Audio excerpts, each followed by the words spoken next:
अस्सलामु अलैकुम वरहमतुल्लाहि वबरकातुहू। मुअज़्ज़िज़ हाज़रीन इकराम, बुज़ुर्गान कौम और मिल्लत, पसे पर्दा बैठ कर सुने वाली मेरी इज़्ज़तदार माँ और बहनों, मेरे गयूर नौजवान साथियों, मेरी जमात मजलिस इत्तेहादुल मुस्लिमीन के तमाम रुफ़क़ा, मुहिबान मजलिस इत्तेहादुल मुस्लिमीन, शयनशीन पर तशरीफ़ फरमा मजलिस इत्तेहादुल मुस्लिमीन हल्क़े असम्बली नामपल्ली के उम्मीदवार मोहतरम जनाब माजिद हुसैन साहब, मजलिस इत्तेहादुल मुस्लिमीन के तमाम अराकीन बल्दिया, साबिक़ा अराकीन बल्दिया, मेरे साथियों, आप तमाम का बेहद शुक्रिया कि आपने अपना कीमती वक्त निकाल कर आज के इस इंतखाबी जलसे में शिरकत की। आप तमाम लोग इस चीज़ से बाखबर हैं और वाकिफ़ हैं कि हल्क़ा असम्बली नामपल्ली से मजलिस इत्तेहादुल मुस्लिमीन ने अपने उम्मीदवार जनाब माजिद हुसैन को बनाया और जनाब माजिद हुसैन मजलिस के रुकने बल्दिया भी थे, अभी भी हैं। मजलिस ने उनको शहर हैदराबाद का मेयर बनाया। वो 3 साल तक शहर हैदराबाद की खिदमत की बहैसियत मेयर के, और अब मजलिस ने उनको हल्क़े असम्बली नामपल्ली की नुमाइंदगी करने के लिए उनको अपना उम्मीदवार बनाया है। मेरी आप तमाम लोगों से गुजारिश है कि आप जनाब माजिद हुसैन और मजलिस इत्तेहादुल मुस्लिमीन के हक़ में अपने वोट का इस्तेमाल करिए, मजलिस को कामयाब करिए। आप जमात को वोट देते आए हैं और मेरी आपसे फिर से अपील है कि आप दोबारा मजलिस से इत्तेहादुल मुस्लिमीन के हक़ में अपने वोट का इस्तेमाल करिए। मेरे अजीज़ दोस्तों और बुज़ुर्गों, मजलिस का ये उम्मीदवार आप ही के इस महल्ले में पैदा हुआ, बड़ा हुआ, यहाँ पर ही उसने अपनी ज़िंदगी के कीमती लम्हे भी गुजारे। आपने हमारे उम्मीदवार को पहले रुकने बल्दिया मुंतखब किया, फिर अल्लाह ने उनको हैदराबाद का मेयर बनाया, फिर वो दोबारा बल्दी हल्क़े मेहदीपट्टनम से रुकने बल्दिया मुंतखब हुए। अब मजलिस ने उनको हल्क़े असम्बली नामपल्ली के उम्मीदवार बहैसियत MLA के उम्मीदवार के आपके सामने उनको पेश किया है। तो ख़ास तौर से फसलांसर अहमदनगर की आवाम से मेरी अपील है कि जब आप ही के एक महल्ले के फ़र्द को, एक बच्चे को, जिसकी सरपरस्ती यहाँ के बुज़ुर्गों ने की, जिसका साथ यहाँ के नौजवानों ने दिया, मेरी आपसे दरमंदाना अपील है कि आप माजिद हुसैन साहब को हल्क़े असम्बली नामपल्ली का MLA मुंतखब करिए, मजलिस को कामयाब करिए, और मजलिस की कामयाबी हमारे इत्तेहाद की कामयाबी होगी। नामपल्ली से दोबारा मजलिस का MLA मुंतखब होना हमारी क़यादत की कामयाबी होगी, हमारी एक सियासी सोच की कामयाबी होगी। ये मुझसे आपसे अपील करना था, और मैं ये बात आगे बढ़ने से पहले ज़रूरी समझता हूँ कि इस बात को रखूँ आपके सामने कि हम और आपको यकीनन मज़म्मत करनी चाहिए जो फ़लस्तीन में जुल्म हो रहा है। और मसले फ़लस्तीन कोई मुसलमानों का मसला नहीं है, यह इंसानियत का मसला है। मसले फ़लस्तीन इंसाफ का मसला है। मसले फ़लस्तीन उन मज़लूम फ़लस्तीनियों की जद्दोजहद का एक मसला है जो पिछले 80-90 साल से एक आज़ाद फ़लस्तीन मुमलिकत के लिए कोशिश कर रहे हैं, और इस 75 साल में 1,70,000 से ज़्यादा लोगों ने अपनी जानों को कुर्बान कर दिया। और पिछले चंद हफ्तों में जालिम इज़राइल की हुकूमत की तरफ से जो बमबारी की जा रही है, 10,000 से ज़्यादा लोगों की मौत हुई है, जिसमें से 70% लोग मासूम बच्चे हैं और ख़वातीन है। इसीलिए भी हमको मज़म्मत करनी चाहिए कि आज ये मगरबी ममालिक जो सारी दुनिया के सामने ह्यूमन राइट्स का दर्ज देते हैं, मगर आज ये बेनिकाब हो गए और इनके हाथ इन मासूम फ़लस्तीनियों के खून से रंगे हुए हैं। तो हम और आपको बेबस होने की कोई ज़रूरत नहीं है। हमको ये नहीं समझना चाहिए कि हम उस नज़ारों को अपने फ़ोन पर देखकर अपने आप को ये कहने पर मजबूर हो जाएं कि क्या हो रहा है, कोई इनकी मदद करने वाला नहीं है। शैतान यही चाहता है कि आप अपने आप में मायूसी और बेबसी को महसूस करें, मगर जो इस कायनात के बनाने वाले पर तवक्कल करते हैं वो कभी बेबस और मायूस नहीं होते हैं। हमको दुआ करना है, हमको एहतजाज करना है और हमको सारी दुनिया के सामने खड़े होकर उन मजलूमों की जुल्म की दास्तान को बयान करना है कि वो मजलूम है और जालिम इजराइल है। इजराइल उन लोगों का हक छीन चुका है, उनकी जमीन को छीन चुका है। आप अंदाजा लगाइए कि आज इजराइल वहां पर 20 लाख की आबादी पर मुश्तमिल गाजा है। 20 लाख में से 10 लाख लोग आज बेघर हो चुके हैं मेरे भाई। 10,000 बिल्डिंगों को बर्बाद कर चुका है इजराइल। 36 दवाखाने हैं, 16 दवाखाने बर्बाद कर चुका है। 1 लाख फलस्तीनी इजराइल में जाकर रोज काम करते थे, तो इजराइल ने कह दिया कि 1 लाख फलस्तीनियों को हम आकर काम करने नहीं देंगे। उनके पास पीने को पानी नहीं है, बरखी नहीं है, बिजली नहीं है, अस्पताल में ना लाइट है ना दवाएं हैं और बच्चे यतीम पे यतीम हो रहे हैं। हम कम से कम यहां पर ठहर कर इजराइल की इस बर्बरियत की मजम्मत तो कर सकते हैं। और मुझे ये इख्तियार आप दीजिए कि मैं आप तमाम की तरफ से जालिम इजराइल की इस बर्बरियत की मजम्मत करूं। मुझे यकीनन यह हक हासिल है कि मैं आपकी तरफ से इन जालिमों को जालिम कह सकूं जो आज इंसानियत को ख़त्म करना चाहते हैं। मेरे अजीज दोस्तों और बुजुर्गों, अगर आज हम मजम्मत नहीं करेंगे तो फिर तारीख में लिखा जाएगा कि सरजमीन दखन पर बसने वाले जियालों ने कम से कम अपनी जबान से इस बर्बरियत की मजम्मत नहीं की। मैं नहीं चाहता कि जब मौरिख कलम उठाकर लिखेगा आज से 100 साल के बाद, तो कोई ये ना कहे कि हमने एहतजाज नहीं किया। वतन अजीज भारत में सबसे पहले अगर एहतजाज हुआ जालिम इजराइल के खिलाफ तो सरजमीन हैदराबाद पर दारुस्सलाम में जलसा हुआ, जहां पर आप तमाम लोग हमारे मिल्लत के जिम्मेदारों ने जमा हुआ, हमने मजम्मत की। मुझे वाकया याद आता है कि जब अमेरिका वियतनाम पर हमला कर रहा था, कई बरस तक जंग चली अमेरिका की वियतनाम के ऊपर, मगर एक शख्स था जो रोज जाकर अमेरिका के सदर व्हाइट हाउस के घर के सामने एक दिया जलाता था। लोग उससे पूछते थे कि 1 साल हो गया मगर जंग खत्म नहीं हुई, तेरे चिराग जलाने से क्या हो रहा है? तो उसने बड़ा तारीखी जुमला कहा था। उसने कहा कि मैं ये चिराग इसलिए नहीं जलाता हूं व्हाइट हाउस के सामने जाकर कि मैं दुनिया को दिखाऊं, मैं इसलिए चिराग जलाता हूं व्हाइट हाउस के सामने जाकर कि दुनिया का अगर इंसानियत उनमें मर चुकी है तो मैं कम से कम ये दुनिया को बताना चाहता हूं कि आज एक आदमी में इंसानियत जिंदा है। इसीलिए मैं जाकर व्हाइट हाउस के सामने चिराग जलाता हूं। तो मेरे अजीज दोस्तों और बुजुर्गों, हमको भी मजम्मत करनी चाहिए।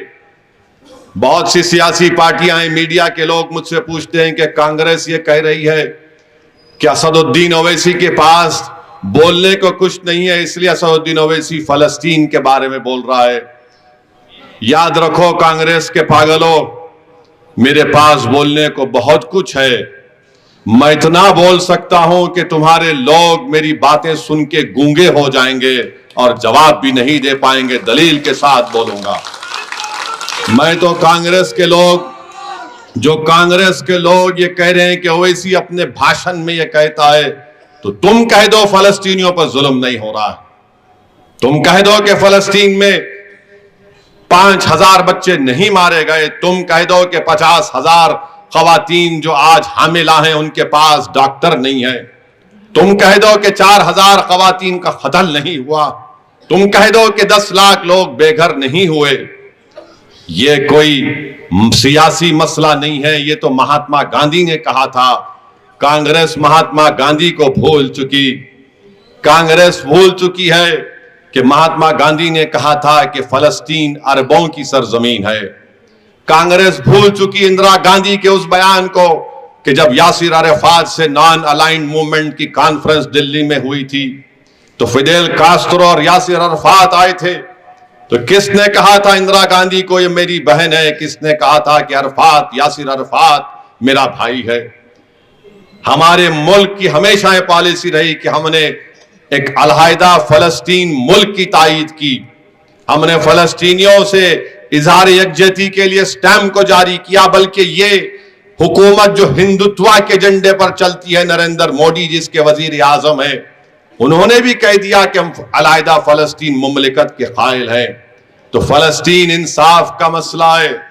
जहां कहीं भी जुल्म होगा हम इंसाफ की लड़ाई लड़ते आए और लड़ते रहेंगे। तो मेरे अजीज दोस्तों और बुजुर्गों, मेरे असल मौजू पे आने से पहले मैं आपको ये बताना जरूरी समझता हूं कि हल्क़े असम्बली नामपल्ली की कामयाबी हमारे लिए क्यों जरूरी है।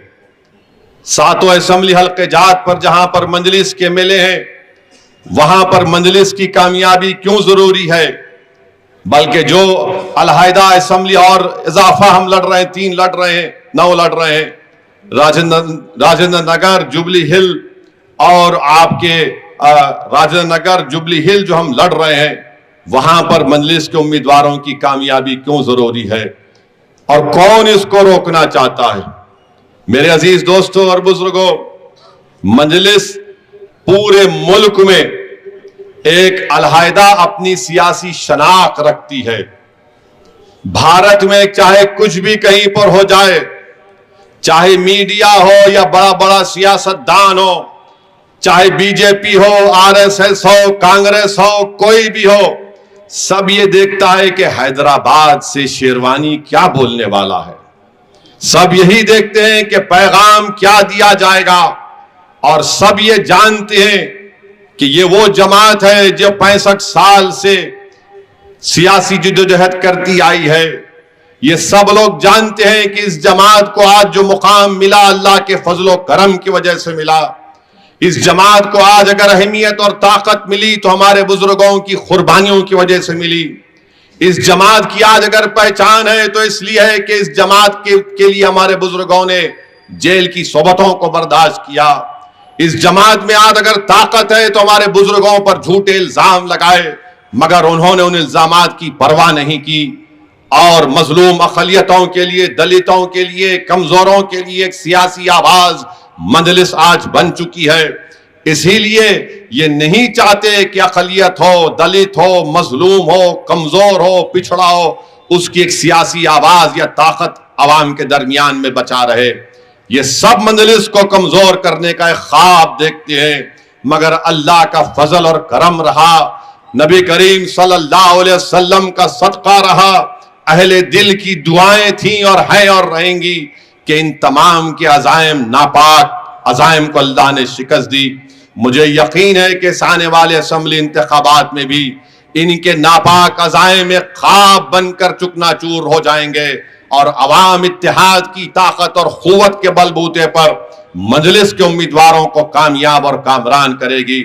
मेरे अजीज दोस्तों और बुजुर्गों, कांग्रेस पार्टी का जो उम्मीदवार है, जो कांग्रेस पार्टी है, बल्कि इनका जो यहां पर एक साहब आए हुए हैं जो अमेठी में इलेक्शन हार गए, अपने बाप दादा नानी का सीट हार गए और हैदराबाद को आकर मजलिस पर इल्जाम लगाते हैं श्रीमान राहुल गांधी, जिनको जनियोधारी कहते हैं कांग्रेस के लोग।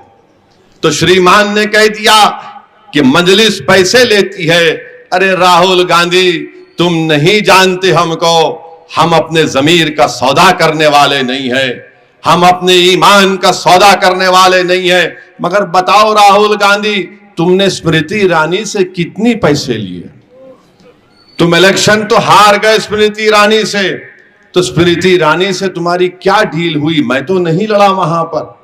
अब सोच रहा हूं कि अमेठी जाऊं 2024 में, तुम लड़ो तो सही। अरे मैं तो ये खुलकर कहा हूं कि यहां पर आकर इल्जाम लगाने से क्या फायदा। आओ हैदराबाद में मजलिस का मुकाबला हैदराबाद की पार्लियामेंट की सीट से करके दिखाओ मुझसे। तुम यहां वहां जाकर पुकारते हो, हैदराबाद की पार्लियामेंट की सीट पर मुकाबला कर लो प्यारे।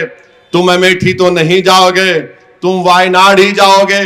अरे छोड़ो वायनाड अमेठी, हैदराबाद को आओ। और ये जितने लोग इनके पीछे फिर रहे, इनका जिंदाबाद और बाजा बजा रहे, तुम पूरों को ला लो यहां पर। तुम मोदी को भी साथ में ला लो, आरएसएस को भी ला लो, योगी को भी ला लो, अमित शाह को भी ला लो, पूरों को ला लो। मुझे यकीन है कि हैदराबाद की आवाम तुमको शिकस्त देगी। पार्लियामेंट में भी तुम हारोगे, असेंबली के इलेक्शन में भी इंशाअल्लाह ताला तुमको शिकस्त होगी। और ऐसे आदमी को यहां का उम्मीदवार बनाया गया है जो ये कहता है कि हल्के असेंबली के नामपल्ली के मुसलमान तालिबानी माइंडसेट के हैं। यानी यहां के नामपल्ली के जो मुस्लिम अकलियत के लोग हैं तालिबानी माइंडसेट के हैं, फंडामेंटलिस्ट हैं। क्या यही कहा था ना? क्या कहा था उसने? हाँ, फेनेटिक है। अब फेनेटिक के माने क्या है? पागल किस्म के लोग हैं, फेनेटिक है। यहां के पूरे नामपल्ली के बसने वाले मुसलमान फेनेटिक है। अरे भाई साहब, आपको इलेक्शन लड़ना है, आप हार गए, चार मरतबा हार गए, तो हम यहां का नामपल्ली का मुसलमान फेनेटिक है? अरे फेनेटिक की स्पेलिंग तू बोल नहीं सकता, एफ के क्या ना बोलेगा तू, मगर फेनेटिक है। फेनेटिक बोल दिया माने बेइज्जती कर रहा है नामपल्ली के गयूर अवाम की। बोलो कांग्रेस वालों, क्या तुम वोट मांगने आओगे हमारे गली कूचों में? तुम फेनेटिक के घर पे जाके वोट मांगोगे? ये आपको तय करना है। हां, हम में दीवानगी जरूर है, हम में जरूर दीवानगी है। किस लिए है? कि हम जालिम को बर्दाश्त नहीं करते, हम जुल्म को बर्दाश्त नहीं करते, हम गरीबों का हक छीनने वालों को बर्दाश्त नहीं करते। आज इसीलिए नामपल्ली के बसने वाले मुस्लिम अकलियत को ये फेनेटिक कहता है। अब इंशाअल्लाह ताला 30 तारीख को ये फेनेटिक जो कहा गया, अब तुमको पता चलेगा मैजिक क्या होती है। तुमको पता चलेगा 30 तारीख को मैजिक क्या होती है। मगर ये इल्जाम, एक झूठा इल्जाम नामपल्ली की आवाम पर कांग्रेस ने आयद किया है।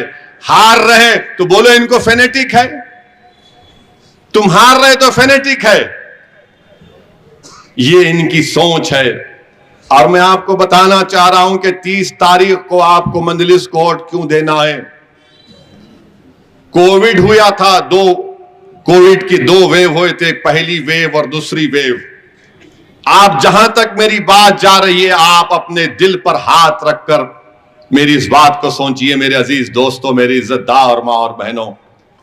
जब कोविड में कर्फ्यू लग गया था, लोग इतना परेशान थे कि हर घर में एक एक आदमी या 2-2 आदमी इंसानों की मौत हो रही थी। बिला लिहाज हिंदू भी मर रहा था, मुसलमान, दलित, बैकवर्ड क्लास सब मर रहे थे। अस्पतालों में बेड नहीं मिल रहा था। आप खुद सोचिए कि मजलिस इत्तेहादुल मुस्लिमीन थी, एमआईएम पार्टी, जिसके अराकी ने बल दिया। हल्के असेंबली नामपल्ली में अगर फोन आता कि हमको ऑक्सीजन सिलेंडर चाहिए, तो मैं शुक्रिया अदा करना चाहूंगा खास तौर से हमारे जफर कॉरपोरेटर का, हमारे लाल टेकरी के आरिफ साहब का, विजयनगर के कासिम का, माजिद हुसैन का। ये लोग अपनी गाड़ियों में मोटरसाइकिल पर ऑक्सीजन रख के जो फोन आता था उनके घर तक फ्री में पहुंचाते थे। ऑक्सीजन का सिलेंडर खत्म होता तो उसको रिफिल करके पहुंचाते थे। एक नहीं 1200 ऑक्सीजन के सिलेंडर मजलिस इत्तेहादुल मुस्लिमीन ने कोविड के दौरान गरीबों के घर तक पहुंचाया। फिर किसी ने आकर मुझसे कहा कि सिलेंडर काम नहीं आ रहा, ऑक्सीजन कॉन्सेंट्रेटर मंगाओ। तो बर्तानिया से ऑक्सीजन कॉन्सेंट्रेटर हम मंगाए, 50 60 ऑक्सीजन कॉन्सेंट्रेटर मंगाए, करीब 70 लाख रुपए मजलिस ने दिए, सबको फ्री में ऑक्सीजन कॉन्सेंट्रेटर हमने खिदमत करने की कोशिश की। मेरे भाई, ये कहां थे कांग्रेस के लोग? अरे हमको फेनेटिक बोलने वाले तुम कहां थे बताओ? कांग्रेस का कोई नेता लीडर नजर नहीं आ रहा था। वो अपनी जान बचाने की फिक्र में थे, अपनी जात को, अपने घर को बचाने की फिक्र में थे, और मजलिस का एक एक अदना रुकन ये चाह रहा था कि मैं मर भी जाऊं तो परवाह नहीं, मगर एक अवाम की जिम्मेदारी मुझ पर है, मैं पहुंचूंगा, जो कोविड का मरीज है उसके घर को ले जाके ऑक्सीजन सिलेंडर दूंगा। मेरे कई रुकने बल्दिया, एक एक नहीं 2-2 मरतबा उनको कोविड हो गया। 10-10 दिन के बाद आते, मैं बोला मियां आराम करो, नहीं साहब अब अच्छा हूं, जाऊंगा मैं। सिलेंडर ले जाकर पहुंचाते थे। फोन आता था कि बेड होना, तो रात रात भर मैं, हमारे जाफर हुसैन मेराज, अल्लाह उनको अच्छा रखे, जो याकूतपुरे के उम्मीदवार, माजिद हुसैन, हम लोग दवाखाने गवर्नमेंट के पूछते, गांधी में, उस्मानिया में, ये हाईटेक सिटी के पास एक बिल्डिंग में नया दवाखाना खोला गया था कि कहां पर बेड मिल सकता है। लोग मर रहे थे सौों की तादाद में, बल्कि मैं तो कहूंगा उससे बड़ा नंबर लोगों की मौत हुई। कब्रस्तान में लोग बोले नहीं हमारे कब्रस्तान में दफनाना नहीं, कोविड का पेशेंट है। मजलिस क्या करी बोलते ना, मैं बता रहा हूं आपको। आंध्र प्रदेश में एक मुफ्ती साहब का इंतकाल हुआ। वहां के लोगों ने, शायद गुंटूर या विजयवाड़ा के, वहां के लोगों ने मुझे फोन करके कहा, असद साहब मुफ्ती साहब है, इंतकाल हो गया। और वहां की हुकूमत जगनमोहन रेड्डी ये चाहती है कि इनको तदफीन ना हो, इनको जला दिया जाए। मैं जगनमोहन रेड्डी से बात किया, हमारे यहां के चीफ मिनिस्टर से बात किया, और मैंने कहा कि साहब लोग मर रहे हैं, तो कम से कम आप ये करिए कि उनके मजहब के मुताबिक उनका अंतिम संस्कार या उनकी आखिरी तरीके से हो। केसीआर ने कहा कि असद भाई बोलो क्या करना। मैं दौड़ा मुफ्तियों के पास, मौलाना खालिद सैफुल्लाह रहमानी के पास, मैं गया मुफ्ती खलील अहमद के पास, मैं गया मुफ्ती गयास साहब के पास, उनसे फोन पे राबता भी किया। मैंने कहा कैसा कर सकते हैं? तो इन तीनों उलेमाओं ने मुझसे कहा कि तरीका यह है कि आप गवर्नमेंट के अस्पताल से जब मरने वाले की लाश दी जाती है, उनसे कहिए कि वहीं पर उसको पानी से धो दे, एक सफेद कपड़े में लपेट दे, और फिर जिस किसी मजहब के लिहाज से वो अपने तरीके से या तदफीन करना चाहते हैं, जलाना चाहते हैं, उनको हवाले करें और 2 लोगों की इजाजत दें। मैंने कहा मौल साहब नमाज जनाजा क्या होगी? तो बोले कब्रस्तान को लिख जाओ मियाँ, 2 लोग काफी है, पढ़ लो। ये काम मजलिस ने किया। वो जियो निकला, वो जियो की कॉपी लेकर मैं जगनमोहन रेड्डी को भिजाया, वहां पे वो जियो की कॉपी निकली। फिर कब्रस्तान में नहीं दफना रहे थे, तो फकीर मुल्ला कब्रस्तान महेश्वरम असेंबली कॉन्स्टिट्यूंसी में अकबरुद्दीन अवैसी की नुमाइंदगी पर मिला, वहां पर फ्री में कब्रस्तान में दफनाना शुरू किए। अकबर ने कहा कि मैं एक नहीं 500-600 खबर खुदा की अकबर ने रख दी, क्योंकि इतने लोग मर रहे थे। अरे बुरे वक्त पे तुम कहां थे ये लोग जो आज आकर वोट का मुतालबा कर रहे हो? जब सरजमीन हैदराबाद पर सन्नाटा था, गरीब जो छोटा मोटा कारोबार करके अपना पेट भरता था, कौन उनके घरों में जाकर फूड का रेशन किट देता था? क्या कांग्रेस वाले देते थे? क्या बीजेपी नजर आई आपको? सब अपनी चमड़ी बचाने पर थे, सब अपनी जानों को बचाना चाहते थे। मजलिस अवाम के दरमियान में थी, बुरे वक्त में मजलिस अवाम के दरमियान में थी। अब इलेक्शन आया तो हर कोई आके बोला मैं दूल्हे भाई की तलवार हूं, अब मैं दूल्हे भाई की तलवार हूं। जब तो नजर नहीं आए, जब तो बैठे हुए थे कि नहीं नहीं अगर मैं निकलूंगा तो मुझे कुछ हुआ तो मेरा कुत्ता मर जाएगा घर का, क्योंकि कुत्ते का नाम भी तुमने क्या रखा है। मेरे भाई ये मजलिस का काम था और मजलिस काम कर रही है। इसको हरगिज ये मत समझिए कि मैं एहसान जतला रहा हूं, बता रहा हूं आपको नहीं, उन लोगों को बता रहा हूं जो आज हमसे इलेक्शन में मुकाबला करने के लिए आ रहे। जो बात करेगी बोलते मजलिस भड़काऊ भाषण देती, मजलिस हिंदू मुस्लिम करती। अरे कोविड के दौरान में कौन हिंदू कौन मुसलमान था? सब मर रहे थे, सबको ऑक्सीजन की जरूरत थी, तो क्या हम देख रहे थे जफर माजिद हुसैन, इसका नाम मुसलमान है, इसका नाम हिंदू है, अरे पहुंचाओ, मेरा मकसद था जिसको मिलता है 2 ऑक्सीजन ले जाकर। मेरे भाई ये काम मजलिस ने किया है, ये आपको फैसला करना है। और फिर अब इलेक्शन आ गया तो आजकल फैशन बना हुआ है, ला रे मियां एक 4 वाइट शर्ट ला ले, जरा पहन के निकलना है, ऐसा दिखता है कि दूल्हे की शेरवानी बना के निकल रहे, एक 4 वाइट शर्ट ला लिए, मैं आ गया, अस्सलाम वालेकुम। ये क्या है? ये मजाक है? ये सियासत ये नहीं है, अवाम की खिदमत ये नहीं होती है। बस मालूम हो गया 6 महीने इलेक्शन को ही निकलना शुरू हो जाते। हल्लू एक फेसबुक लाइव में करा, वहां पे कुछ बोल दिए, मजलिस साल के 12 महीने, हफ्ते में 7 दिन, जिसमें से 6 दिन दारुस्सलाम में बैठकर आवाम की खिदमत की जाती है, असेंबली में लड़ती है मजलिस आपके हक के लिए, आपके हुकूक के लिए। आज मजलिस को इसी वजह से आपका इत्मीनान और आपकी मदद मिलती है। तो मेरे अजीज दोस्तों और बुजुर्गों, मेरी आपसे गुजारिश है कि आप मजलिस के हक में अपने वोट का इस्तेमाल करिए। और हमको कहा जाता है कि हम फिरका परस्त हैं।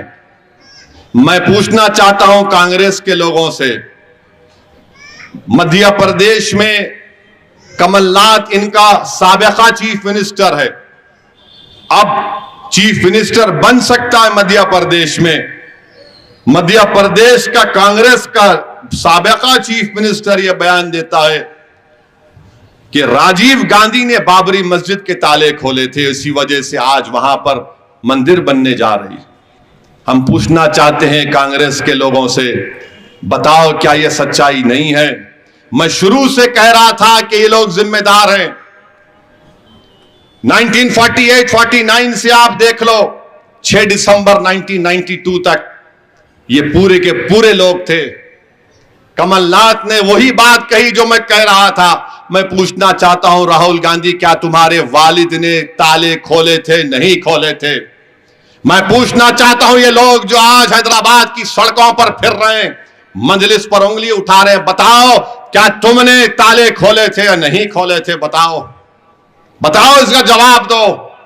जो मुझ पर गाली देते हैं, मुझ पर इल्जाम लगाते हैं, जो चाहे कर लो। अरे अंग्रेजी की डिक्शनरी में अब कोई गाली देने के अल्फाज बाकी नहीं रहे जो असदुद्दीन ओवैसी के खिलाफ इन्होंने इस्तेमाल नहीं किए होंगे।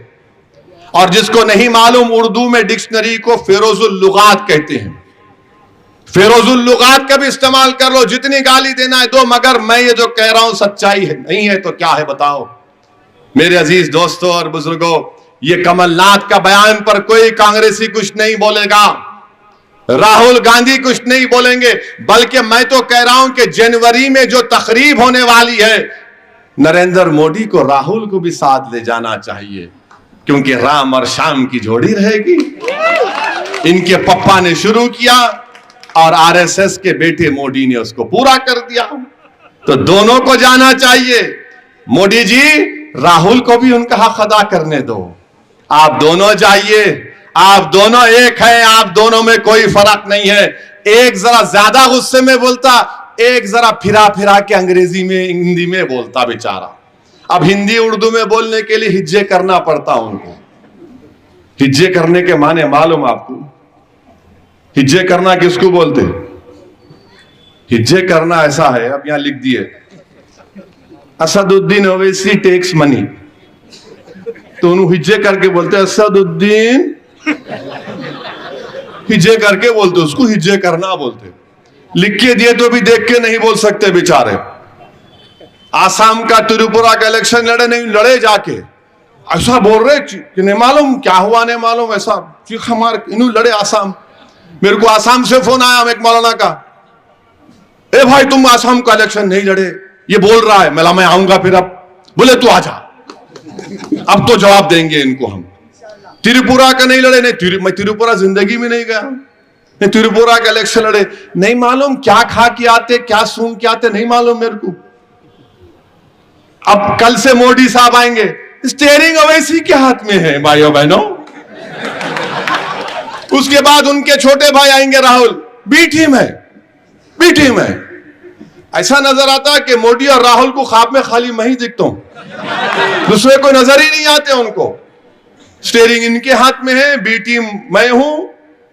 अब वो बेचारे हमारे मामू परेशान, अरे मेरी गाड़ी में इसके हाथ में कैसा स्टीयरिंग आ गया रे भाई। आपको मालूम कैसा चलाते अपन गलियों में, मामू परेशान है, इसके हाथ में आया तो उन्हें किधर किधर से कट मार के निकल जाता, नहीं मालूम, भी डरते। अब इन स्टीयरिंग मेरे हाथ में है, अमित शाह आते चीखा मार मार उनके हाथ में, अब इन आए बी टीम। तो बहरहाल मेरे अजीज दोस्तों और बुजुर्गों, ये इनका तरीक़ेकार है। 28 दिसंबर तक यही पुकारने वाले हैं। मैं आपसे भी अपील कर रहा हूं, दिल पे मत लो, गुर्दे पे ले लो, टेंशन मत लो, वोट डालो पतंग के निशान पर। आप निकल कर वोट डालिए। और ये लोग क्या कर रहे थे, ये करना चाह रहे थे कि हमारे गैर मुस्लिम भाई बहन को, दलितों को, बैकवर्ड क्लास को पैगाम दे रहे थे, मजलिस तुम्हारी दुश्मन है। मगर 5 साल में हमारे कॉरपोरेटर्स, हमारे जाफर हुसैन मेराज, हमारे दलित भाइयों की बस्ती में गए, उनसे पूछे काम क्या है, काम उनका काम कराए। हमारे दलित बंधु की स्कीम आए तो बोले लो भाई तुम्हारा नाम बोलो, लिख जाओ। उनको दलित बंधु में उनका काम किए। आज लोग देख रहे हैं कि आज मंजलिस के ऊपर जो इल्जाम लगाते थे वो झूठे इल्जामात हैं, इसीलिए बौखलाहट का शिकार हो चुके हैं। मेरे अजीज दोस्तों और बुजुर्गों, इनकी तकारीर में कभी आप नहीं सुनेंगे कि मंजलिस के खिलाफ नहीं बोलेंगे, असदुद्दीन असदुद्दीन असदुद्दीन असदुद्दीन, खाली एक ही तस्बीह पढ़ते, असदुद्दीन असदुद्दीन। कभी तुम ये भी तो बताओ कि तुमने क्या किया। तुमने भी तो वोट लिया ना कांग्रेस पार्टी, तुम कभी चिरंजीवी की पार्टी से वोट लिए, तो कभी तुम नायडू और बीजेपी के साथ थे, फिर तुम अब कांग्रेस के साथ आए। बताओ तुमने नामपल्ली के लिए क्या किया। बोलेंगे हम क्या किए, इनू है, हम वो करेंगे, ऐसा करेंगे। कुछ नहीं करना चाहते, सिर्फ बर्बादी लाना चाहते हैं। आप इनकी सोच, इनकी जहनियत देख लीजिए। मैं कोई फरिश्ता सिफत इंसान नहीं हूं ना जितने लोग बैठे हैं, मगर एक बात का तो आपको गारंटी देता हूं, मैंने कभी हमियत के नाम पर, आपकी शनाख्त के नाम पर कोई कॉम्प्रोमाइज होने नहीं दिया। मैं कभी भी अपनी शनाख्त को कॉम्प्रोमाइज होने नहीं दिया। मैं जो हूं वो हूं। मैं कभी सियासी इख्तिदार के लिए नहीं झुका, ना आपको झुकने दूंगा इंशाअल्लाह ताला। यह मंजलिस का काम रहा है। तो इनको यही चाहिए कि आपकी शनाख्त को खत्म कर दिया जाए, आपकी हमियत को खत्म कर दिया जाए, आपके नाज और फख्र की चीजों को मिटा दिया जाए। यह इनकी सोच है। इसीलिए मेरी आपसे अपील है मेरे अजीज दोस्तों और बुजुर्गों कि आप इन चीजों का भी गौर करिए। डेवलपमेंट का काम आप देखिए कि जिस जलसेगाह में, अतराफ में, वजीर रेजिडेंसी में, वीडीसीसी रोड श्री राम नगर में 50 लाख की डाली गई। कांग्रेस वाले बोलेंगे ना इस बारे में। अल शुकुर बंजारा होटल 1 करोड़ 1 करोड़ की वीडीसीसी रोड, इरखान की दुकान 27 लाख की सीसी रोड पड़ी। आपको मालूम इरखान हुआ तो क्या होता मालूम? पीला दिखता, पीला पीला दिखता। वैसी छे इनका हाल, कुछ भी नहीं दिखता है इनको, कुछ भी नहीं दिखता है लोगों को। इरखान हो गया है लोगों को, मंजलिस का नफरत में इरखान हो गया इनको। फिर मस्जिद आयशा के पास 10 लाख की सीसी रोड, ये माइक्रो फोटो स्टूडियो के अतराफ में 10 लाख 55 लाख की सीसी रोड। फिर समोसे की बंडी आयशा मस्जिद के पास 20 लाख की पानी की लाइन। खादरिया मस्जिद के पिछले हिस्से में श्री राम नगर में 14 लाख की एक पानी की लाइन। आरिफ जिराक शॉप मेविन अपार्टमेंट के पास 22 लाख की एक पानी की लाइन, और करीब और बहुत से काम चल रहे हैं। फिर ऊपर सैयद नगर में एक 57 करोड़ का बलकापुर के नाले का काम चल रहा है, मदीना मस्जिद से कब्रस्तान तक। वो काम जेर दौरान है, थोड़ा स्लो चल रहा। ये प्लान है मंजलिस का, और यहां पर बस सर्विस शुरू करना है और तेज करना है। कई शिकायतें हैं, तो इंशाअल्लाह ताला ये मंजलिस का प्रोग्राम है। और माजिद हुसैन के बारे में आपको बताना चाहूंगा कि यह शख्स आपके लिए मर मिटने वाला है।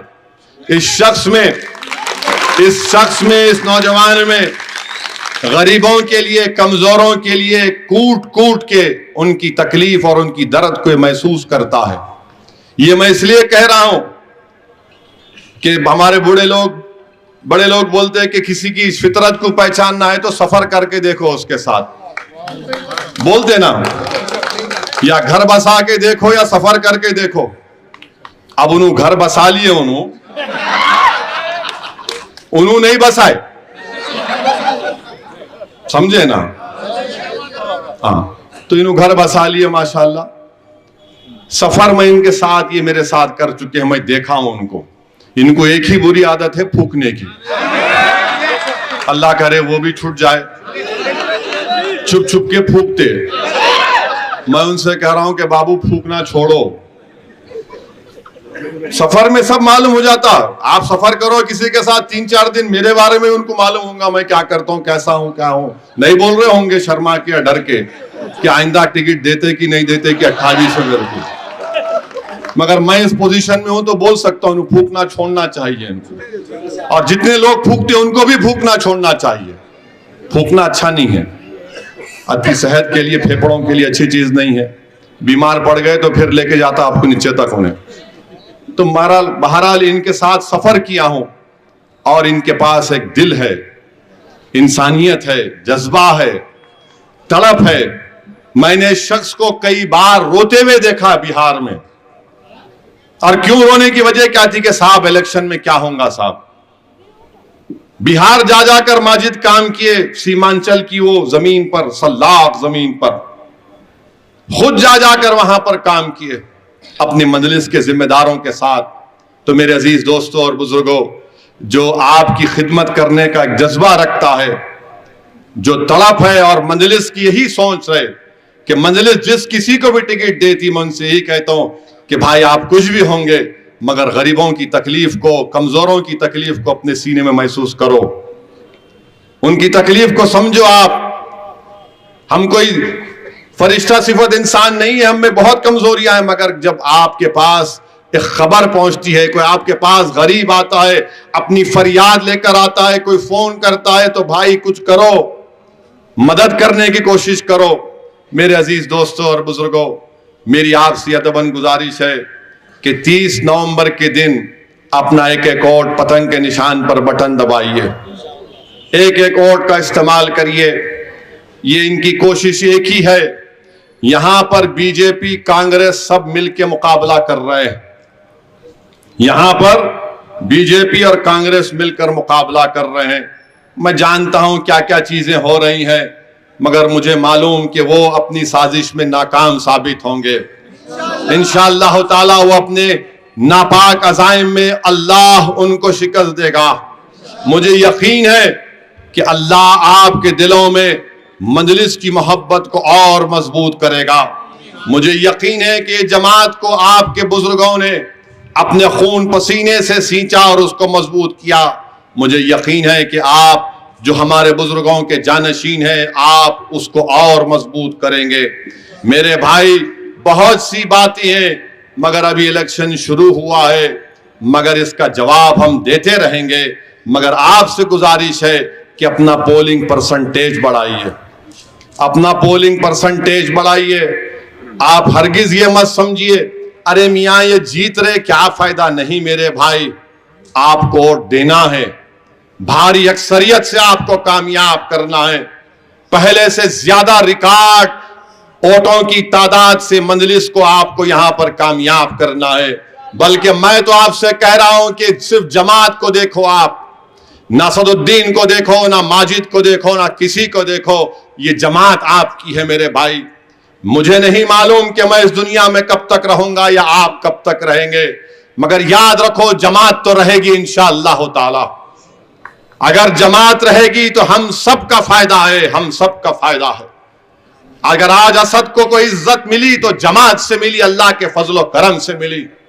मुझे इसलिए नहीं मिली कि मैं सलाहुद्दीन अवैसी जैसे कद्दावर कायद का बेटा हूं।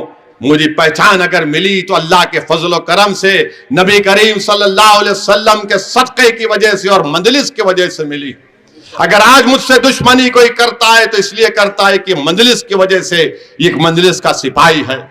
अगर आज मेरी गाड़ियों पर गोलियां चलाई जाती हैं तो इसलिए चलाई जाती हैं कि मंजलिस का कादिम है। वो ये समझते हैं कि मेरी आवाज को खत्म करने से मंजलिस को नुकसान होगा। अरे जालिमो, तुम फिर से चलाओ गोली, मैं मरने को तैयार हूं मेरी जमात के लिए, मगर मैं मर भी जाऊंगा तो जमात आबाद रहेगी। मैं जिंदगी में दुनिया में आया हूं तो जाने के लिए तैयार हूं। मैं मौत से कभी नहीं डरा, ना कभी डरूंगा, मगर मुझे जमात की फिक्र थी और हमेशा रहेगी। हम अपनी जिंदगी में जो कुछ वक्त अब तक अल्लाह ने मुझे दिया है और आइंदा भी देगा, उसका एक एक लम्हा मेरी एक ही फिक्र होती कि मेरी जमात को कैसा मजबूत किया जाए। मुझे एक ही चीज का डर होता है कि हशर के मैदान में जब तमाम लोग खड़े होंगे तो मैं क्या जवाब दूंगा उन बुजुर्गों को जिन्होंने नहीं मालूम क्या क्या इस मंजलिस के लिए किया होगा। शायद नौजवान नहीं जानते, ये जो यहां पर ईदगाह का ग्राउंड है, इसको बचाने के लिए कौन सबसे पहले तहरीक शुरू किया था मालूम आपको? बुजुर्गों को मालूम होगा, मरहूम इस्माइल जबी साहब। वहां पर आकर इस्माइल जबी साहब सो गए थे, कई कई दिन तक सो गए थे उस ईदगाह को बचाने के लिए।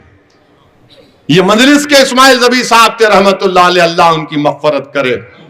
मेरे अजीज दोस्तों और बुजुर्गों, ये आपकी जमात है, ये आपकी आवाज है। आप सिर्फ जमात के नाम पर मंजलिस का वोट दीजिए। शख्सियतें आएंगी और चले जाएंगी। असदुद्दीन ओवैसी भी इस मट्ठी में घुल जाएगा, मगर जमात को मजबूत रखिए। इल्जामात लगते रहेंगे, बहुत बातें की जाएंगी मेरे बारे में। आ रहे हैं मोदी जी और ये भी आएंगे, सब लोग सिर्फ एक ही दीवाने का नाम लेंगे, मैं सबके लिए लैला हूं। सब मुझसे मोहब्बत करते हैं, मगर कोई फर्क नहीं पड़ता। जितना बोलना चाहे बोल लो। अखबारात में बहुत गलत बातें लिखी जाती हैं, झूठी बातें लिख दी जाती हैं। आज दिन भर से न्यूज चल रही, मुमताज खान जा रहे, अरे पठान का बच्चा है, वो नहीं जाने वाला है, ये दूसरा जाएगा। जा रहे, मेरे को मीडिया वाले बोल रहे, मैं क्यों, आपको कैसा मालूम? नहीं हम सुने, मैं बहुत सुनते, इलेक्शन का जमाना है, चील उड़ी तो भैंस उड़ी बोलते, तो मालूम मेरे को। जा रहे, कोई नहीं जाने वाला है। मुझे यकीन है कि सब अफवाहें फैलाई जाएंगी, कुछ होने वाला नहीं है। दुश्मनों की एक चाल है, अब बैठ के कुछ एक छोड़ दो सोचा, अब अपने लोग 2 घंटे, क्या साहब कुछ ऐसा है क्या? अरे मैं बोला भाई साहब कुछ होगा नहीं, कुछ भी नहीं। अच्छा फिर हमारे ये जो कांग्रेस के बीजेपी के लोग हैं, आप जो है ये नाम दिए और आपके साथ में आप 6 हलकों का नाम दे दिए। एक बहादुरपुरा बाकी है, जुबली हिल बाकी है, राजेंद्र बाकी है, आप किसको देंगे? मैं बोला मेरी मर्जी, पार्टी का फैसला होगा। नहीं, आप अभी तक इसमें खवातीन को नहीं दिए। मैं बोला मेरे पास वुमेन कारपोरेटर है, मोहतरमा यास्मीन सुल्ताना साहिबा हमारे साबिका बल्दिया भी हैं, देंगे उनको इंशाल्लाह, एक वक्त आएगा तो बराबर देंगे। हमारे भाई की बेटी सैयदा फलक भी तकरीर किए, बोला वक्त आएगा सबको आएगा। फिर उसके बाद बोले आप क्या गैर मुस्लिम को भी देंगे? बोला मेरे पास कारपोरेटर राजमोहन है। अमित शाह आके 4 मीनार करने खड़े हो गए, राजमोहन को हराऊंगा। योगी आए यूपी से, 4 घंटे सदका फिरे पुराने शहर में, राजमोहन भी जीता, हमारा स्वामी यादव भी जीता कारवान का। राजमोहन 4थी मर्तबा का पुराना पुल का कारपोरेटर है। राजमोहन जिस दिन अमित शाह आए, मेरे को फोन किया घासी बाजार से, हमारे गौस, बोले साहब आ रहे हो? अरे वाला कुछ नहीं होता भाई साहब, फिक्र मत करो, 4 मीनार अब बाकी जगह है, वहीं आ रहे हो, कुछ नहीं होता। आए उन्होंने, कुछ नहीं हुआ। अब हमारे मीडिया के लोग को मैं बताना चाह रहा हूं कि राजेंद्र नगर से मंजलिस का एक 22 साल पुराना रुकन है, कितना 22 इयर्स ओल्ड, साबिका रुकने बल्दिया, उसका नाम क्या है? बी रवि यादव, राजेंद्र नगर का कैंडिडेट होगा इंशाअल्लाह। अब आप बताओ आप क्या करेंगे? अब आप बोलेंगे ये क्या चाल चल दिया रे भाई तू, चाल चलना हमको भी आता, हम भी सियासत कोंचम सीखे सालार के पैरों के पास बैठ के। पूरा लूडो खेले, लूडो कोविड में खेले होंगे ना, कैरम खेले, कैरम में आखिर में क्वीन को बिठाते ना, अपन चूड़ी को बिठाते, बोलते देखो वैसा खेलना। अब पहले ही सही कर दिए तो नहीं होता ना। तो अब हमारा रवि यादव राजेंद्र नगर से हमारा उम्मीदवार है। अब मैं ऐलान कर दिया, आप देखो इनमें इतनी बेचैनी शुरू हो जाएंगी। मामू के पास भी बेचैनी, राहुल के पास भी बेचैनी, मोदी के पास भी बेचैनी। ये क्या हो रहा है मेरे भाई? थोड़ा हम भी सियासत जानते हैं, हमने भी तैयारी की है, नामपल्ली के लिए हो, जितने हमारा हल्के जात के लिए हो। हम कोई हाथों में मेहंदी लगा के नहीं बैठे हैं, हम जानते हैं, पूरा हर चीज को जानते हैं। और हम उसकी तैयारी अब से नहीं 8-9 महीने से कर रहे, हर चीज पे सोच के कर रहे तैयारी, हर खाने को बंद करने की तैयारी हम कर रहे। अब इनको समझ में नहीं आया तो कोई बात नहीं, शहर मेरा, गली मेरी, घर मेरा, दिल भी है मेरा। अब कोई आज मीडिया के लोग बोले ने राहुल गांधी ने कह दिया कि ओवैसी के लिए कांग्रेस के दरवाजे बंद है। मैं बोला मेरे से कहीं को पूछ रहे आप? नहीं, उन्होंने ऐसा बोले। मैं बोला उनको कुछ नहीं मालूम, हम क्या बोलते ऐसा बोले तो? बोले क्या बोलते? बैगन को बोलो। बोले वो क्या है? मतलब बैगन को बोलो। अरे इसका समझाओ आप। मेरा नहीं समझा सकते हम भी, ज्यादा कोई बोला तो बैगन को बोला, जा चल भाग यहां से, चल दरवाजा बंद है। अरे धीरे दरवाजे पे थूकता हूं मैं। अल्लाह का दरवाजा हमेशा खुला है, सुबह क़यामत तक खुला रहेगा। तेरे दरवाजे पर कोई नहीं आएगा। अल्लाह के दरवाजे पे जाके भीख मांगने वाले का नाम असदुद्दीन ओवैसी है। आका के दरवाजे पर जाकर भीख मांगने वाले का नाम असदुद्दीन ओवैसी है। अहमदनगर के हर घर पर जाकर, अहमदनगर नशेमंद नगर के हर घर पर जाकर, नामपल्ली के हर घर पर जाकर, चाहे दलित का हो, हिंदू का हो, मुसलमान का हो, जाकर बोलना कि मंजलिस कोर्ट तो मेरा घर है वो। अरे तेरा घर तू आबाद नहीं, तेरे घर पे मैं क्यों जाऊंगा? मेरे दरवाजा बंद है। अरे तू लाख दरवाजे बंद कर दे, अल्लाह का दरवाजा तो जब तक जिस्म में रमक बाकी रहेगी खुला रहेगा। मुझे तेरे दरवाजे से कोई उम्मीद थी ना कभी रहेगी, उसके दरवाजे से उम्मीद। आके दरवाजा बंद है। अरे बंद कर ले, तू भी अंदर बैठ, अब थोड़े दिन में बैठेगा तू। दरवाजा बंद है? अरे क्या बात है? क्या ये क्या आप क्या राजा रजवाड़े हैं? मेरे दरवाजे बंद है महल के। अरे बाबू, महलों को उजाड़ देने वालों का नाम मजलिस इत्तेहादुल मुस्लिमीन है। दरवाजे बंद है, दरवाजे बंद है। अरे काहे के दरवाजे? दरवाजे बंद कर लो, कुछ भी कर लो। कौन सा घरों में दरवाजे बंद करके रहता? हम तो दरवाजे खिड़कियां खुली रख के सोते। दरवाजे बंद है? अरे बंद कर ले दरवाजे। तेरे दरवाजे की क्या फिक्र मेरे को? गरीब का दरवाजा खुला है, गरीबों का दर खुला है मेरे लिए। मेरी मां और बहनों को जब जाकर मैं सुबह में दौरे में मिलता हूं तो मेरे भाई यकीन मानो आप, मैं उन माओ बहनों का, गरीबों का एहसानमंद हूं जो मेरे को देखते नहीं, जो कभी नहीं देखे। हबीब नगर में दौरा कर रहा था, वो सरदार है, पूछो आप। एक हमारी मां के पास गया तो सिर्फ हाथ पकड़ के, हाथ नहीं छोड़ी, 3-4 मिनट तक सिर्फ रो रही है। बेटा बेटा, मैं तेरे को देख ली, मैं तेरे लिए दुआ करती हूं। मैं जानता भी नहीं हूं किसके दरवाजे पे जाऊंगा भाई, जब अल्लाह ने इन गरीबों के दिलों में इतनी मोहब्बत डाल दी। मेरा उनसे कोई रिश्ता नहीं है। आज मैं चूंटी शाह मैदान में दौरा कर रहा था, एक बुजुर्ग ज़ईफ शख्स उठकर मिले, हाथ पकड़ लिए मेरा, बाबू बाबू सालार की खिदमत को रायगा जाने मत देना बाबू। मेरे भाई इन्हों बोलते दरवाजा बंद है। अरे तुम्हारे दरवाजों पे कौन आता रे भाई? तेरे दरवाजे पे उन्हीं आता जो भिखारी है, तो उससे फायदा हो। हम तो इन गरीबों के घर पे जाते हैं जिनके दरवाजे हमेशा हमारे लिए खुले थे और खुले रहेंगे इंशाअल्लाह ताला। मेरे अजीज दोस्तों और बुजुर्गों, 30 नवंबर के दिन आपसे गुजारिश है कि अपना एक वोट मंजलिस के हक में इस्तेमाल करिए, खूब दुआ करिए, खूब मेहनत करिए, टेंशन मत लीजिए, आराम से पुरअमन तरीके से इंतखाबी मुहिम हम चलाएंगे।